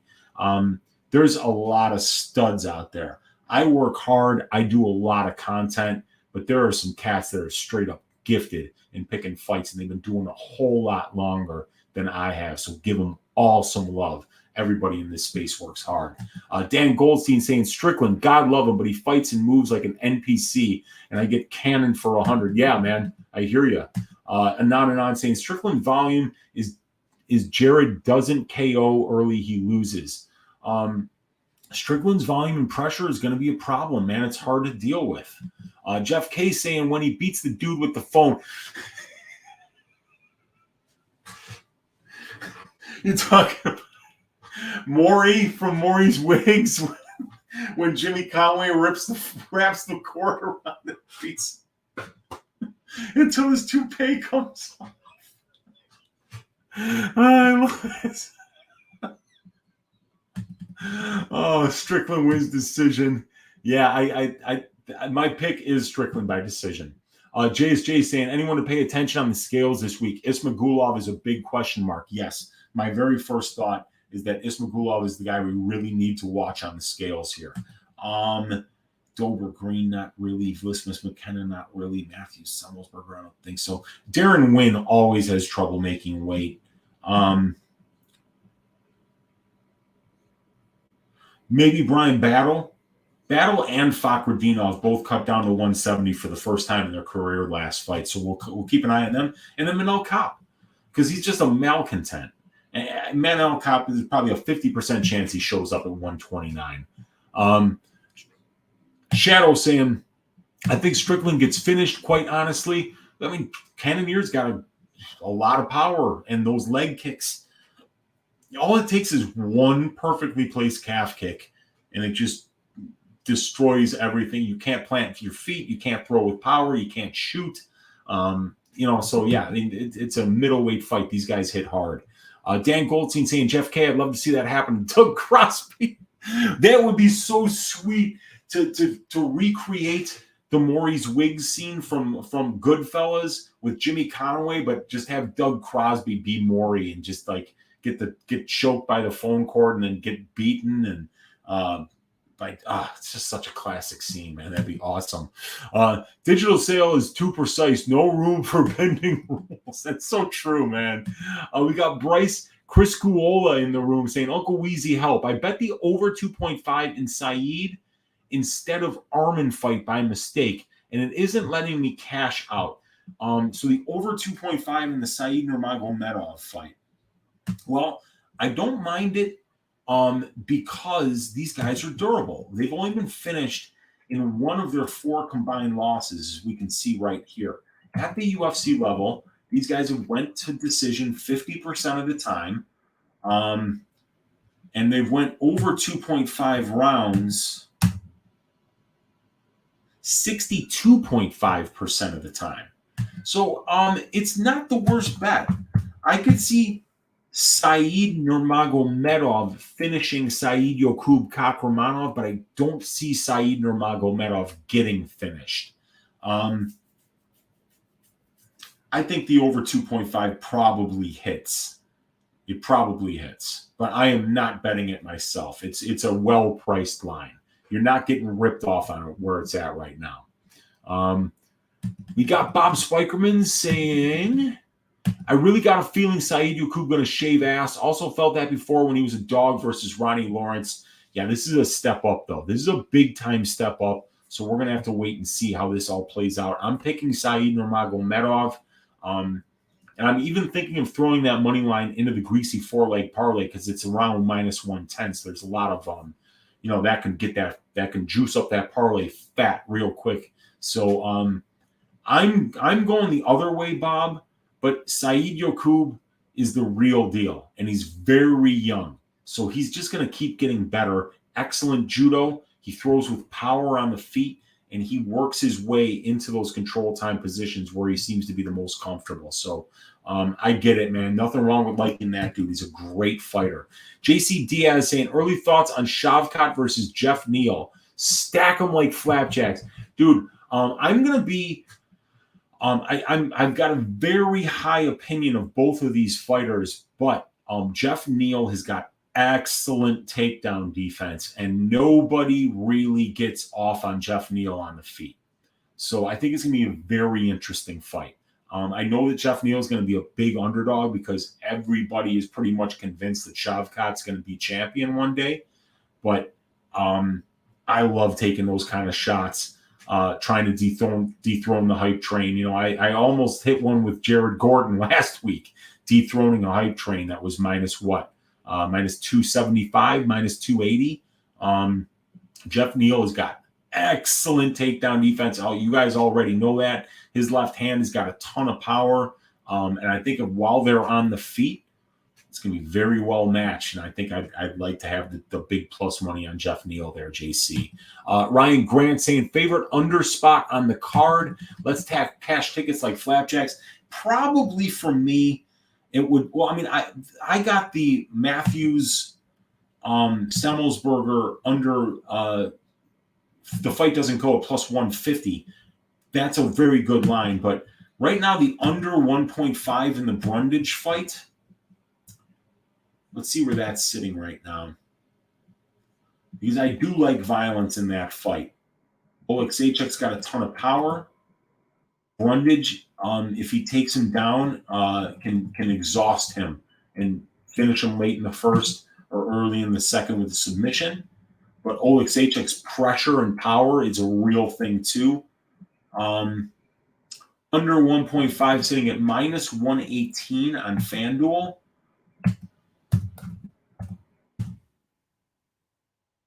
So it's overpriced by 17.5% when you compare it to the under 1.5 rate of the 185-pound division.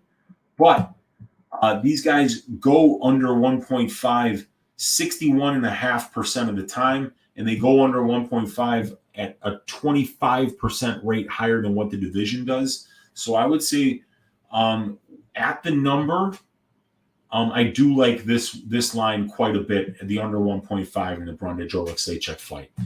Drew Dober, Low T City Ortega saying Dober is the only one who can finish. So just take him decision, no action. I agree. That's a good look. Bobby Green, just not much of a finisher. And Drew Dober has got a great chin. He's very durable, but when he gets finished, it's by submission. But Bobby Green's not really a submission artist. So I think that Green by decision is a good look, and I think decision, no action is a great look on the Dober side. Jazz saying, is there any point in playing Kop's money line rather than the KO prop? No, play the inside the distance prop, not just the KO prop. Kop has got actually a good amount of submissions in his career, Jazz, and you won't have to pay much more for the inside the distance than you will for the KO. And I would play that inside the distance prop. Manel Kop is not a good minute winner. He could win minutes and he could win a decision here, but he's only got one decision win in his career, and he's got 4 decision losses, while his opponent Dvorak, I believe, is 500 in decisions. So I would play Kop inside the distance. I'm for sure rolling with Saeed Yoku, Bobby Green, Ismagulov, and Battle. There you go, man. Bob Spikeman saying, Jazz, Kop could club and sub as well. Yes. Wish we had some evidence of that, Bob. Yeah. I mean, we not in the UFC, but as a pro, Manel Kop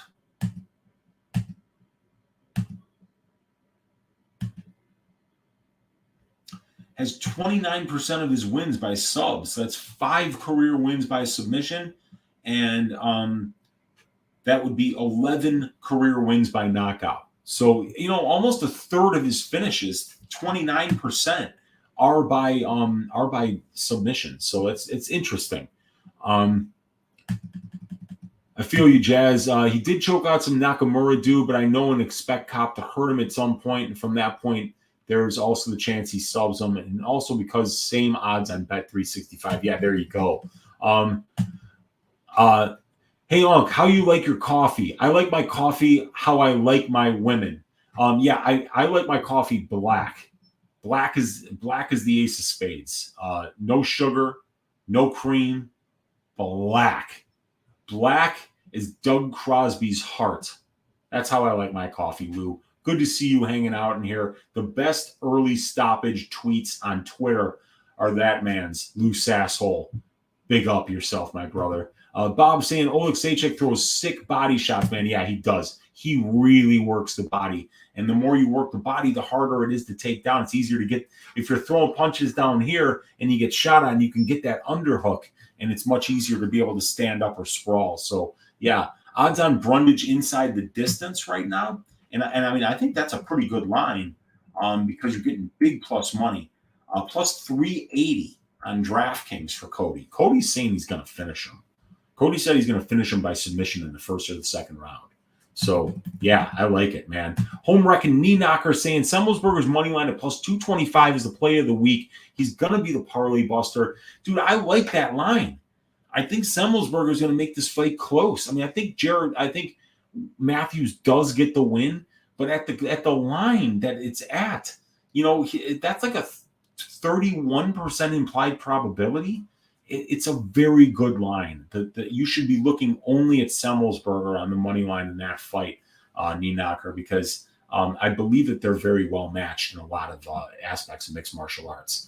And then ring a ding ding, Victor De Jesus, my God, with a $100 donation for his Uncle Weezy, racked in 20.6 units on Vegas 65 and 22.2 units on UFC 282. So crazy success.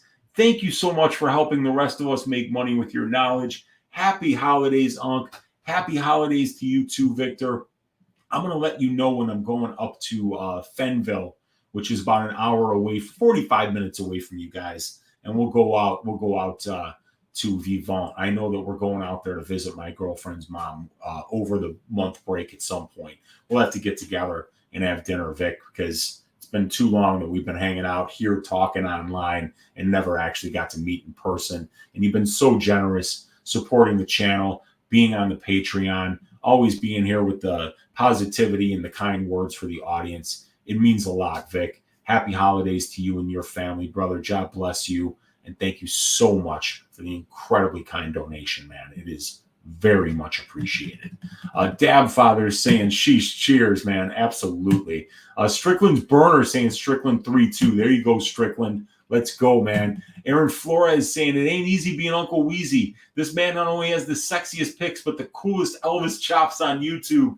Get up the good work, my dude. Like and subscribe. I appreciate you, Aaron. Thanks for hanging out, man. Always good to see some new names in here, hanging out with us, talking fights, because that's what we do here on this channel. I appreciate you, brother. Antonio Esparza saying, Victor, yes, man.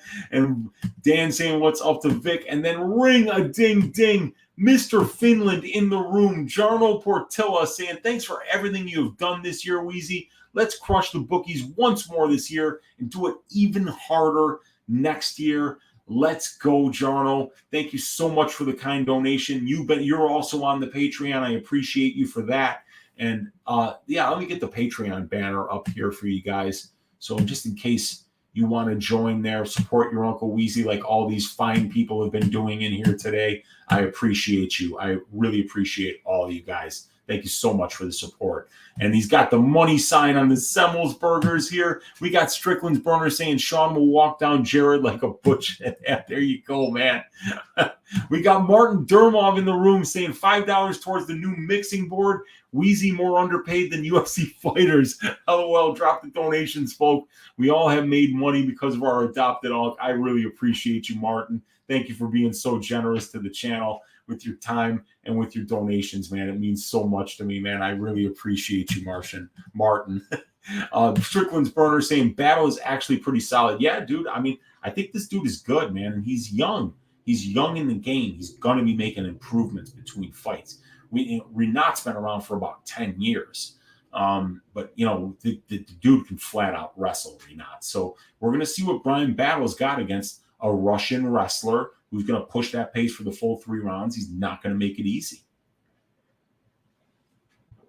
We got Jazz saying, get on that Patreon too. Well worth the small fee. Yeah, it is, man. It really is. And it's going to be so much better next year too for you guys. Dan Goldstein saying Fakhretdinov could be accused of hate crimes coming after only Christians and Jewish opponents like that.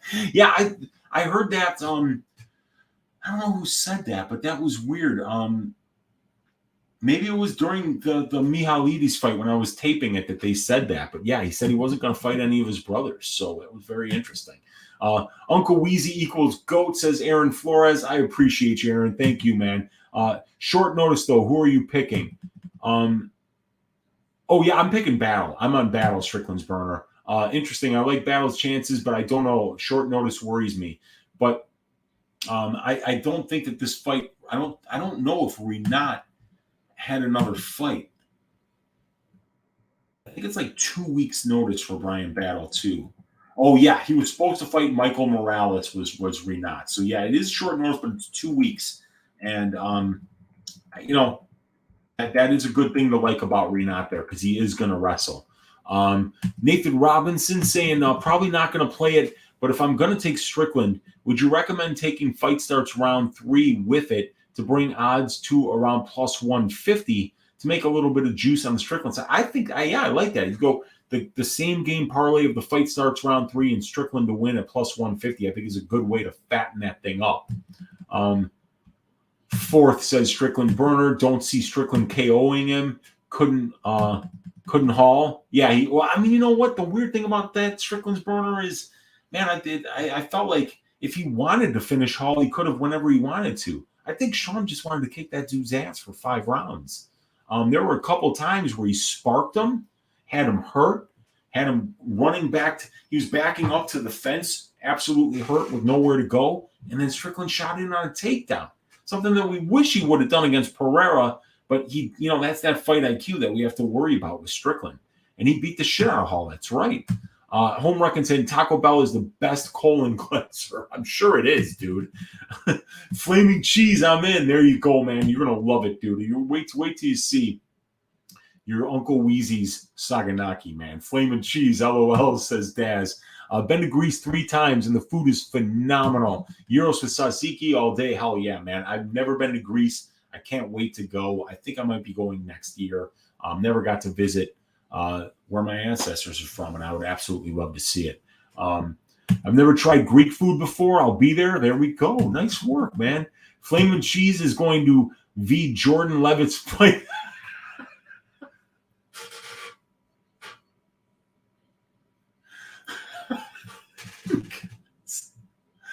Oh, man. Low T City Ortega, Jamal's scary so he can do whatever tats he wants. It's true, man. I'm not going to tell him what to do. That's for sure.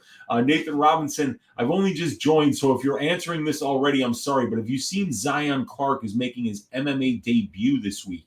I did not see that, and I don't even know who Zion Clark is. So somebody's going to have to fill me in on that. Dan Goldstein saying, in a world where Gucci Mane exists with pudding pop tattoos, I will digress on Hill's thumbs. Yes, it's an excellent point, man. Zion Clark, oh my God, I just heard about that. They're making that fight just to see the silliness. I don't know who he is, and neither is Low T City Ortega. He has no legs? Oh, wow. Okay. Whew, that's going to be interesting. Yeah. Falafel is not a Greek dish. It is not a Greek dish. It is a Mediterranean dish, but it's really more Turkish. And let me just give you a little tip here. Don't equate the Turks with the Greeks. There's history there, and it turns out they don't like each other very much. The Greeks were slaves to the Ottoman Turks for 400 years. So when you call Turkish food Greek food, there were old school Greeks, not me, mind you, old school Greeks who would want to fucking strangle you for that. But yeah, falafel is not Greek food. And we got Low T City Ortega saying good luck to him. We got Kenny Williams saying 100 spot on. Weezy, what's up, Kenny? You already know, fam. Exactly. Loyalty and integrity. What happened to it? Yeah, I mean, you tell me, Kenny. I wish I knew, man. I wish I knew. It's something we need a lot more of in this world. Unc, you think if I sneak into Bohemian Grove, maybe there we can find answers on the corruption with the judges? That might be the place, man. That might be the place, where we can Bohemian Grove, man. You could go sneak in there with Alex Jones like he did back in the day. That was some cool stuff, man. But yeah, it's the old boys club. That's what Bohemian Grove is. That's what, a lot of these meetings where these guys, like, they get together, they give each other awards, they smell each other's farts, they suck each other off. It's all a big old boys club, and we are not members of it. And they won't be inviting us anytime soon either, because I don't think they have any room on their yachts for us. All right. Ask Weezy, just the tip or the whole shaft? Yeah, today we're giving that whole shaft really good style to these pricks, these corrupt judges, these corrupt commissions. I mean, Dana White is corrupt because I believe he had a hand in it. The way that he defended that decision was pathetic, and he should know that he should give the fans more credit than to get up there and pretend like he thought Patty won that fight. It's stupid. Is Strickland the most honest UFC fighter? He's without question amongst them, if not the most honest. Saavedra saying, who's throwing more leg kicks? Well, if we're talking about Cannonier and Strickland, it's going to be Cannonier, I believe. Prediction Shark saying, you're a good man, Weezy, and even a better capper. Good guy. I appreciate your prediction, Shark. Thanks for hanging out here with us, man. You know, we're all good people together. We make each other better, and it's fun to hang out, and we have a good time doing this. So let's keep going. Strickland's Burner is saying, did you see Guru video breaking down how delusional Patty was? I did see that video, and whenever I want that, not necessarily like who's going to win the fight, but like something happens in the UFC and I want analysis from somebody about what they think that means to the organization as a whole, that's when I tune into the MMA Guru, who does great work with those kind of issues, the controversies, the close fights, you know, the comments of, you know, fighters make about each other, you know, Ariel Helwani and how he relates with the fighters, all that kind of stuff. I think Guru does really great analysis and breakdowns of the things that are happening with the sport. Prediction Shark saying, Sean is coming back way early, and I feel Jared is the strongest right hand at 185-pounder, including the champ. Well, yeah, he might have the stronger right hand, but not the stronger left hand. That's for sure. But yeah, it's going to be a great main event. Month off content number 5, Uncle Weezy's fast food rankings. Best to worst fast food chains by Uncle Weezy. I don't eat a lot of fast food, and the ones that I do eat are like local ones. Like in Chicago, we have a place called Red Hot Ranch. They do burgers, they do hot dogs, and that's pretty much it. And fresh cut fries. And like when I went there after the Slow Pulp concert last night before we did Just the Tip, had dinner over there, you know. But like I don't eat at McDonald's, I don't eat at Wendy's, I don't eat at Taco Bell, I don't eat at Culver's is good. Culver's is really good. Red Hot Ranch is good. McDonald's breakfast is something that I can eat every once in a while, but fast food, not for me, man. I grew up in a restaurant, you know, so fast food just wasn't my thing. Prince of Mischief saying month off content idea number 6. Uncle Weezy's end of year MMA awards, best KO, hottest male female fighters, worst ref of the year, ass shaving of the year. Yeah, I think I'll probably do that when I do the betting breakdown for the year. We'll give awards at the end of the year. That's a really good idea. Bob said, I bet Saeed Nurmagomedov versus Douglas, and I was very disappointed in his performance. And I know Douglas DeAndrade is very good, but Saeed kind of gassed out. Interesting. Why do I remember Saeed just beating his ass in the 3rd round? Am I thinking of that wrong?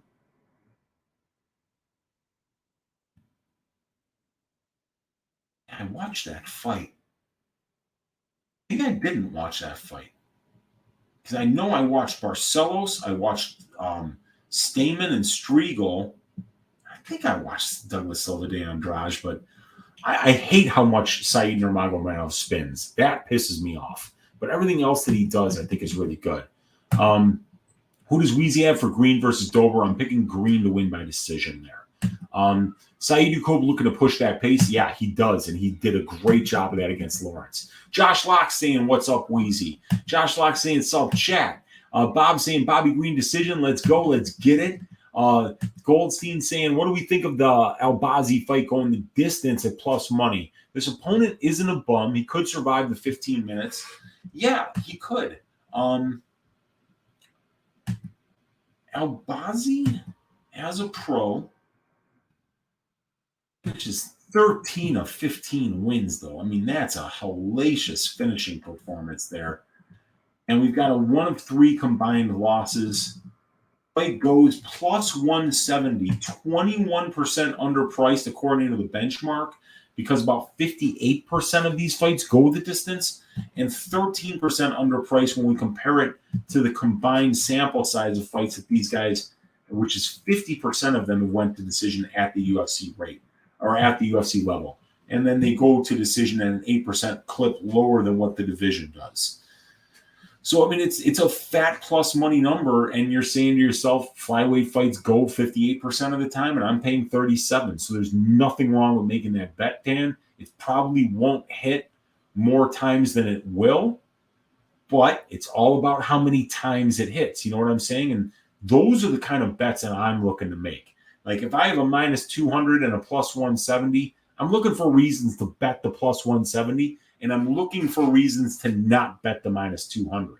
Now, if I find nothing but reasons to bet the minus 200, that's when I start saying to myself, okay, if I'm willing to bet it two units to win one, am I willing to bet 5 units to win 2.5? And that's how I'm kind of trying to talk myself out of the juiced bets, because even though something's minus 200, you need to bet that minus 200 if it should be minus 350, you know? So you always want to, even though you want to kind of like find reasons to avoid juiced bets, if they're not plus EV, the ones that are, you got to hammer them. So I think that's one of the things that I'm really looking to do is dial in the type of spots that I'm looking for, but how much I need to hammer them for when they stick out in a certain way. Josh Locke saying Bobby Green is getting knocked out. Drew Dober's got a ton of power, so it could absolutely happen. I don't think that that's going to happen, but it's a fight, and Drew Dober swings hammers, dude. So really that's going to be a fun fight. Alan Arante saying, Weezy, can you offer your thoughts on betting a money line for one fighter while hedging by betting on their opponent's most likely win prop, which could be plus money? Yeah.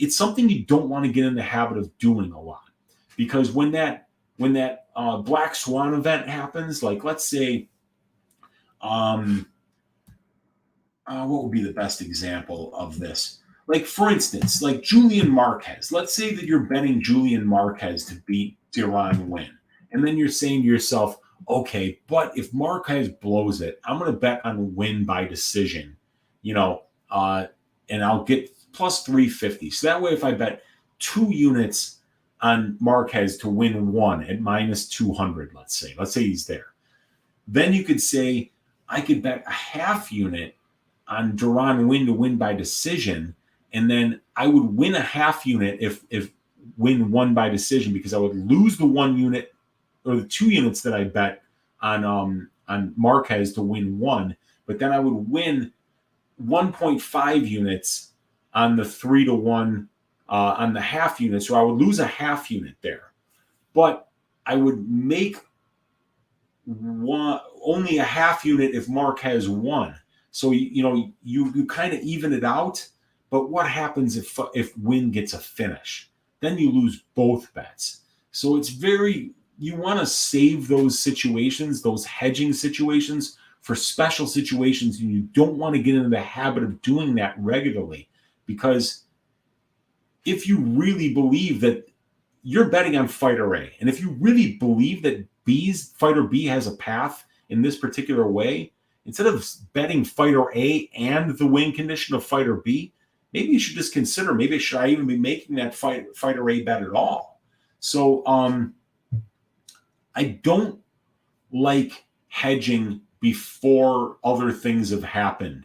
So I mean, like if I'm thinking of hedging a bet immediately before I even make it, chances are I shouldn't be making it. That's the way that I feel about it, Alan. But there are going to be certain situations, and like I say, you don't want to get into the habit of doing it, where it's just going to make really good sense, and maybe a line is just way out. Like for instance, I was on Brendan Allen to beat Jacob Malkoun, right? And I had a bet on Allen to win, and I picked him as the ass shaving of the week. But when the props dropped, Jacob Malkoun by decision dropped at plus 700, and Jacob Malkoun couldn't finish a glass of water. So how is he going to finish his opponent?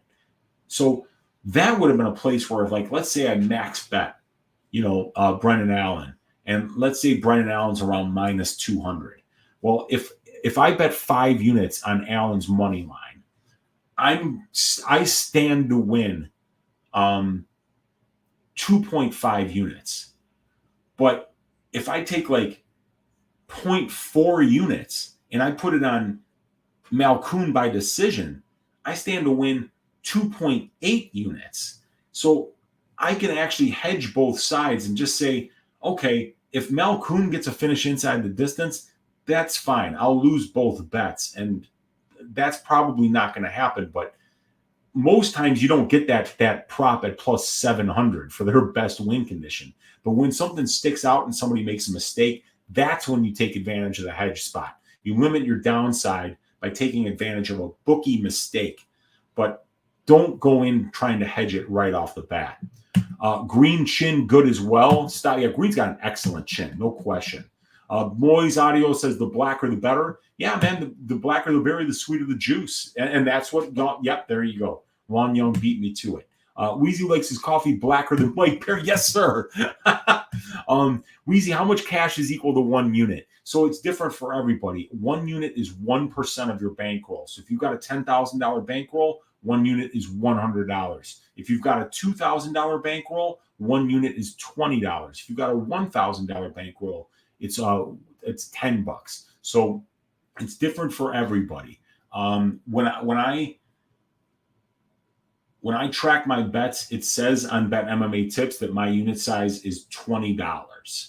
And whether it's bigger or smaller than that isn't really anybody's business. But if you're going to track your bets and you're going to be making a bunch of money, maybe not leave evidence of how much money you're actually making, because some of these are going to be offshore books, and you don't want to be telling people if you're making a bunch of money that maybe those books aren't reporting it to the IRS. The easiest way to answer that question is a unit is 1% of your bankroll. So your bankroll is your business, and 1 unit bet will be 1% of that. Dan Goldstein saying a unit is like religion. It's whatever you want it to be, brother, but usually 1% of the bankroll. That's right. Strickland's third main event. Yes, it is. This will be a third 5-round fight. Yeah, Strickland was just looking to torture Uriah Hall and maybe test his cardio in the first 5-rounder. Yeah, it did look like he didn't want to finish that fight. Moussaka is good shit too, bro. That's Greek food. Not my favorite. I'm not a huge fan of eggplant, but my family can make it really good. Strickland's burner. I think he just likes beating the shit out of humans, so I don't doubt he'd rather go 5 rounds. I think you're right, man. Gucci, man. LOL, Baltic people all hate each other in hilarious ways. The Greeks are Mediterranean. They're not Baltic, okay? Come on, man.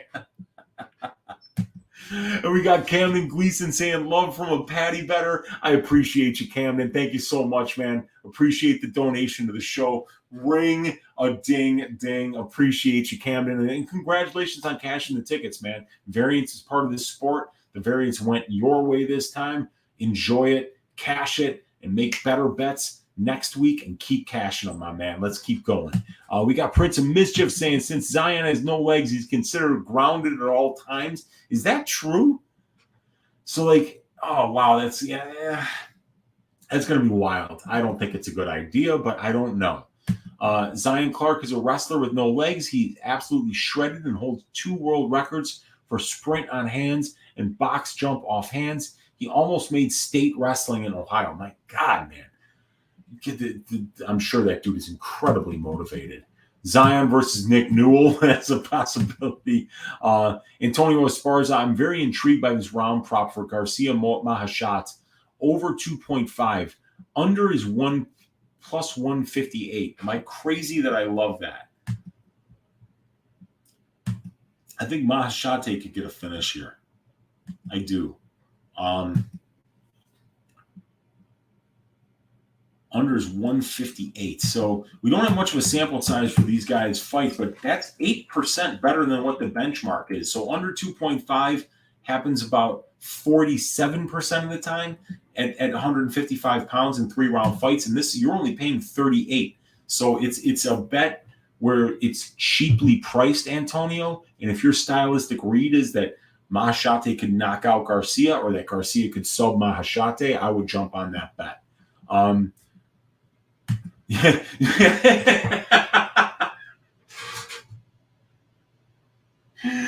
Oh, God, Claudio Puellis would not be able to knee bar Zion, so Zion would probably be minus 700 against him. That's so wild.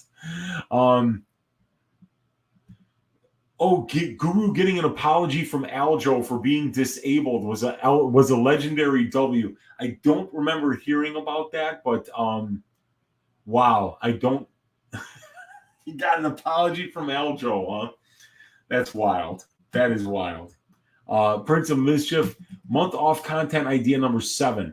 Alcohol blind taste test. Rank them best to worst. First impressions on beer, scotch, whiskey, and whatever you like, really. Yeah, beer guy, tequila guy. Those are my favorite. Mezcal as well. Love that stuff.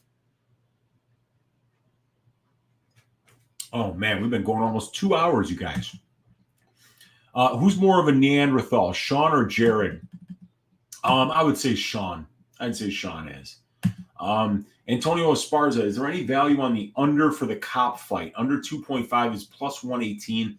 I could see Cop sparking Dvorak in the first. It's definitely possible, and Dvorak has been finished before.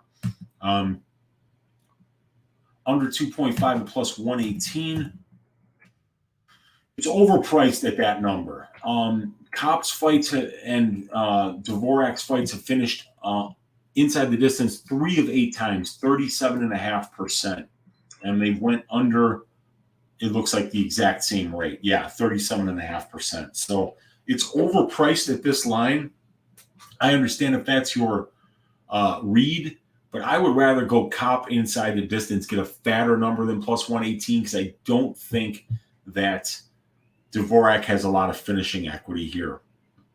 He hasn't been finishing UFC level opponents. He finished Juan Camilo Ronderos, who took the fight on less than 48 hours notice. And Ronderos actually tested positive for cocaine, which means that he was probably high on blow when he took the fight, when he got the call, because you don't test positive for cocaine 3 months after you do it. It's out of your system in 72 hours. So, like, the only guy that Dvorak finished was, in fact, a cokehead who had probably just been using a day before the fight. So, I would rather go Cop inside the distance if you think that you like the under 2.5 because you think Cop's going to finish.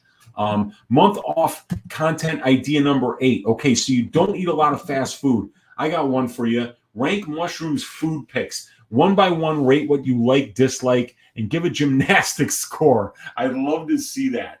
You see, mushrooms from Philly, and he does the Philly steaks, and that's something we don't really get here in Chicago a lot.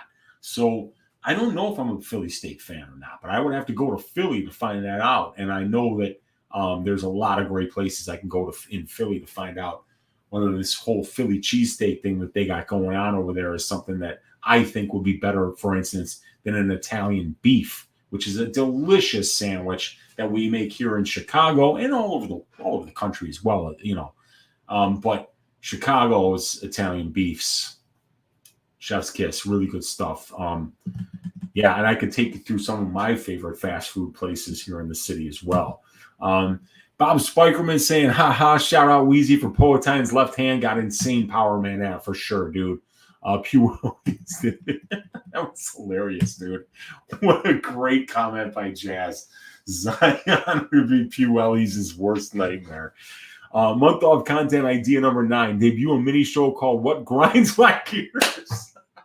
Go through some of the things you can't stand or make you upset. Example, MMA judging, pet peeves, worst habit. Yeah, for sure, man. That's a really good idea. I steal that one from Peter Griffin. The best example of the hedge failing would be Patty by decision. Yes, Patty by decision last week. It was Patty inside the distance or Gordon decision, or so we thought. Yes, and that would have been a great read, and you would have gotten fucked, and there would have been variance. But, now you didn't just lose one bet, you lost 2 because you hedged. So you have to be, careful with it because this is MMA and fucking weird things happen, man. Do I live bet? I hit big on Charles Johnson versus Zhumagulov live betting. You know what? I'm usually on the Pub Sports watch along while the fights are on, and those guys talk about live betting, but I very rarely do it, man. I don't. But I think it's a great way to head. Like, for instance, I think one of the great things about live betting is if you can find an underdog that's got a good chance of winning the first round, take that underdog at plus 200, then you take their opponent after round one, after they've lost a round at close to even money. It's a great hedging opportunity for bets that you don't necessarily feel great about. Live betting allows you the opportunity to do that. But because I put so much work into making my picks and researching them, I'm not in that mood to hedge unless it's like a 4-leg parlay and I've cashed 3 of them. And then you start saying, okay, it's all resting on this leg. Now maybe I can hedge out and guarantee some profits. But yeah, I don't do it often, Antonio. We got my guy Tone in the room saying, "Oh, what's up, Tone?" We got Prince of Mischief saying, "Month off content idea number 10. Uncle Weezy rates fighters' products." Yeah, Conor McGregor's proper 12, Dustin's hot sauce, Masvidal's tequila, Matt Brown's coffee, gymnastics core 1 out of 10. I'd like to try Masvidal's tequila and Matt Brown's coffee. And I'm a hot sauce fan too, man. Proper number 12, not really a whiskey drinker. Hey, Weezy, do I think Albazi Costa goes over 1.5? I could see it going. I would not bet it, though. I think Albazi's super alive to finish this dude early. So I am not betting it, but it is a fat plus, or it's not a plus money number, but it's juicy in terms of how many fights that are 125 pounds do go over 1.5 compared to the price that you're paying for it. I'm going to stay away from that. And I think it could go either way, but I think it might actually go under 1.5. Prince of Mischief saying, month off content idea number 11. Uncle Weezy reacts to Zion's fight. I'd love to hear the commentary. You don't have to show what's on screen. Just react and give your final thoughts. Watch along with Weezy. Yeah, man, that's not a bad idea. I'm going to have to wait and see. So where is he fighting, by the way? Weezy, I love that Morozov fight does not go. I think either of those guys could get sparked for sure. They both got a lot of power. And they both fight in generally high-paced fights. Sparza saying, I'm heading out, Unc. Appreciate the info as always, and I'll be donating very soon. Night, Unc, and chat. I appreciate you, Antonio. Thanks for hanging out with us, brother. Prince of Mischief saying, month off content idea number 12. Uncle Weezy rates Chicago deep dish pizza 1 to 10. Lou Malnati's is the best Chicago deep dish pizza, hands down. I worked there. I've had it all. I've had Giordano's. I've had Gino's East. I've had Uno's. I've had Due's. I've had all Pequods, all the best. It's definitely Lou Malnati's, and I would say maybe a close second would be Gino's East. Wong Yunsen, Weezy, would you take 100% deposit bonus if the terms were 5 times your deposit playthrough requirement? So if you put 1,000, you would need $5,000 in plays in order to get. I mean, if I was planning to be on that book for a long time, I'd take it. You know, I mean, anytime they're looking to give you free money and you were going to gamble anyway, I'd take it. But I've never earned a bonus like that, so I don't know much about the playthroughs and how long it takes to get them done. But if they're giving you free money, why not? Question, why would you hedge out of the last leg of a parlay? Like, the last leg wouldn't matter unless all the other legs won. So why place the parlay if you're going to hedge out? Well, like, for instance, last week I had TJ Brown hit, Chris Curtis hit, the under 2 or the fight doesn't go for Quarantillo Hernandez hit. Then I had to wait till the main event. In the co-main event, I saw a blatantly fixed fight happen. And I got nervous. And I said, you know what? I'm putting 1 unit on Blachowicz at plus 280.